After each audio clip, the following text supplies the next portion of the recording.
This is the PYQ JEE mains 2026 6 April का question है ये।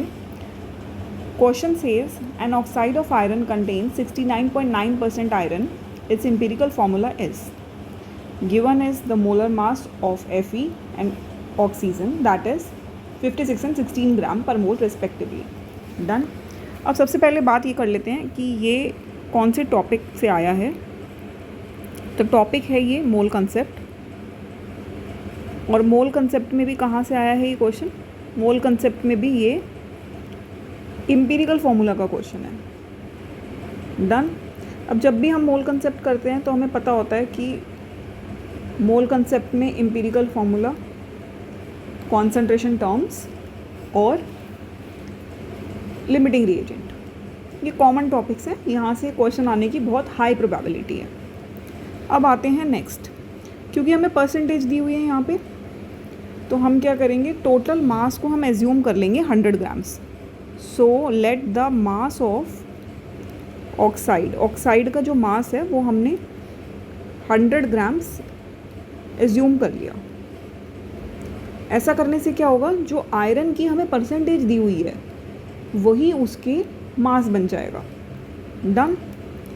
तो आयरन का मास क्या हुआ, mass of iron is equals to 69.9 grams. भाई मैंने आपको बोला कि आपकी 90% आई है, तो 90% का क्या मतलब है कि अगर 100 मार्क्स का पेपर है तो आपके 90 मार्क्स आए हैं। तो अगर 100 ग्राम्स है तो 90 ग्राम्स आपका रहा है, सिंपल। तो इसी तरह अगर हमने टोटली 100 ग्राम्स ले लिया मास, तो जो आयरन की परसेंटेज है वही उसका मास बन जाएगा। ऐसा करने पे हम ऑक्सीजन का मास कैलकुलेट कर सकते हैं, क्योंकि दो ही चीज़ें हैं ऑक्साइड में, आयरन और ऑक्सीजन। तो यहाँ हमें ऑक्सीजन का मास मिल जाएगा, जिसके लिए हमें 100 माइनस 69.9 ग्राम करना पड़ेगा, और वो आ जाएगा 30.1 ग्राम। डन। अब यहाँ से ये कंप्लीट हो गया, ये डन हो गया। इसके बाद इसको करने के दो तरीके हैं।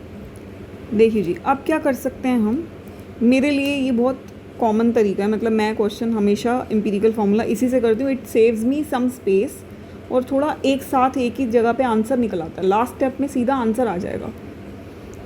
तो जी यहाँ मैंने एलिमेंट लिखा, यहाँ लिखा मैंने मास, यहाँ लिखे मैंने मोल्स, यहाँ लिखा मैंने रेशो, और यहाँ लिखा मैंने सिंपलेस्ट रेशो। बस अब ये जो सिंपलेस्ट रेशो आएगा ना, ये मेरा आंसर ही आ गया डायरेक्ट।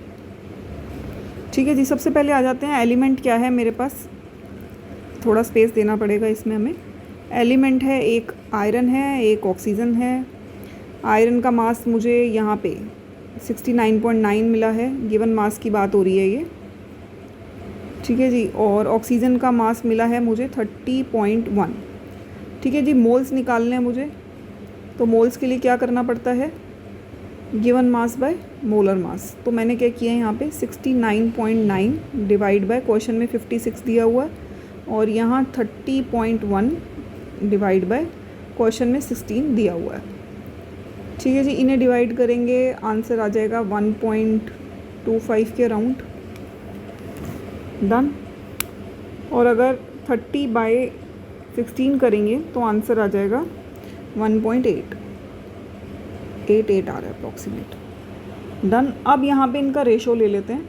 रेशो में क्या करना है, आपने देखना है जो सबसे छोटा नंबर है इन दोनों में। तो सबसे छोटा नंबर है हमारे पास 1.25, उससे सबको डिवाइड कर देना है। तो 1.25 डिवाइड बाय 1.25, और यहाँ 1.88 डिवाइड बाय 1.25। डन।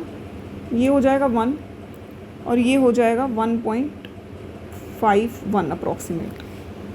ठीक है जी, अब सिंपलेस्ट रेशो इसे देखेंगे 1, और ये आ रहा है 1.5, यहाँ पे तो ये 1 ही रहेगा, और ये हो जाएगा 3/2। अब मैं इसे 2 से मल्टीप्लाई कर देती हूँ दोनों को, तो ये आ जाएगा 2, और ये यहाँ बन जाएगा 3। आ गया सिंपलेस्ट रेशो। सिंपलेस्ट रेशो में आया Fe2 और ऑक्सीजन 3। तो ये बन गया हमारा एम्पिरिकल फार्मूला, कुछ भी नहीं है, आ गया आंसर। ठीक है, अब अगर आप इस क्वेश्चन के अंदर देखेंगे तो क्वेश्चन के अंदर कुछ भी ऐसा नहीं था जो बहुत नया था।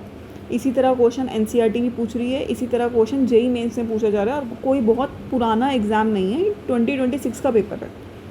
ठीक है, तो ये थोड़ा सा शायद हम इसको लेके एक प्रेजुडिस हो जाते हैं कि आईआईटी मेंस है तो शायद एक क्वेश्चन डिफ़िकल्टी होगा, बट देख सकते हैं हम कि ऐसा नहीं है। क्वेश्चन बहुत सिंपल भी आ जाता है, बहुत स्ट्रेट फॉरवर्ड भी आ जाता है। शायद हमें उतना फोबिया क्रिएट करने की ज़रूरत नहीं है एग्ज़ाम में।